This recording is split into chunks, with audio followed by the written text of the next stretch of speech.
welcome back to my channel. Thank you for tuning in. If you're new here, you're welcome. My name is Debbie. On this channel I film about relationship, motherhood, lifestyle, everything fun, everything interesting. If you're a returning subscriber, thank you guys so much. You guys are the real G's. So recently I read an article on setting boundaries by Sheldon Reed, and this article made lots of sense to me. Like, this article is really loaded. I kid you not, guys. It's really loaded. So I'll be sharing with you some of the things I actually learned from this article. I mean, a lot. So I'll be sharing with you guys today. So without further ado, let's dive into the business of today.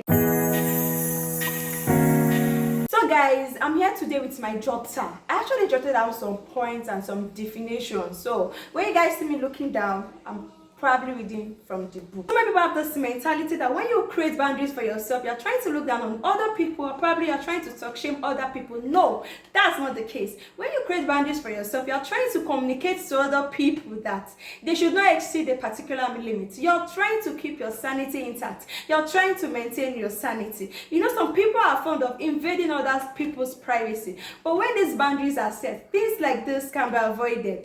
Boundaries aren't necessarily a bad thing. Boundaries is not a bad thing. In fact, when you set boundaries for yourself, it helps to build a healthy and a balanced relationship. The author actually defined boundary. I actually love the definition. He said boundaries are invisible lines that we create to protect ourselves from being hurt or used by others. They define how we want to be treated and what we are willing to tolerate. You see, this definition actually made me remember something. When I was in school, I had this male friend, like, we were very, very close, really close. He could easily pass for bestie. So this guy, most times when we are together, he tends to put his head on my lap, put his head on my shoulder and things like that.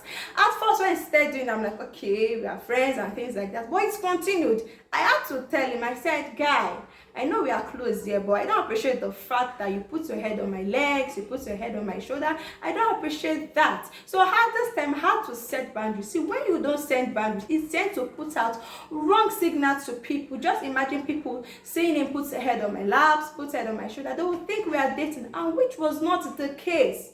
So that's why at times it's good for you to just set boundaries. It's good for you to just make people know their stand in your life. Boundaries include physical actions. The writer actually cited an example which I loved so much. He said, if you have a friend, you can easily tell the friend that, oh, I would rather prefer handshake than hugs. It's not, boundaries can be set politely. It must not be in a rude way.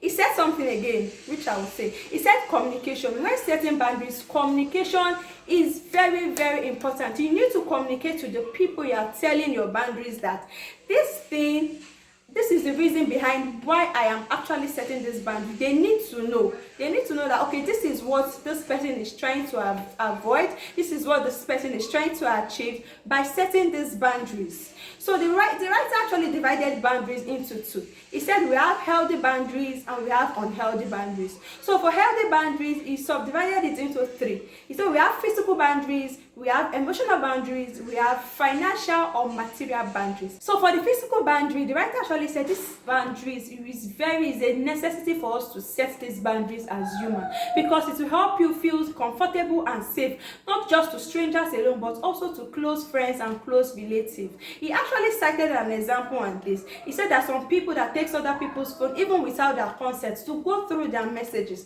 which is very, very wrong. So when these boundaries are set, these people, things like this can be avoided. So for the financial and the material boundaries, he said this one includes cars, money, clothes, and things like that. So this set of people, they find it so hard to say no. They are this charitable kind of people, and people tend to take advantage of this kind of people. So these people, it's very hard for them to say no. So he started an example. If you are that kind of person, you should be able to set boundaries for yourself. You should be able to say what you want. So he started an example. He said, probably a friend comes to meet you and say, oh, I need your phone charger. You should be able to tell the person, please, immediately you are done charging your phone, make sure you return my charger to me. I'll be reading another thing from my jotter. That thing, I really love it so much, so I'll read it out now. When someone voices a restriction, you might feel a sense of shame or frustration.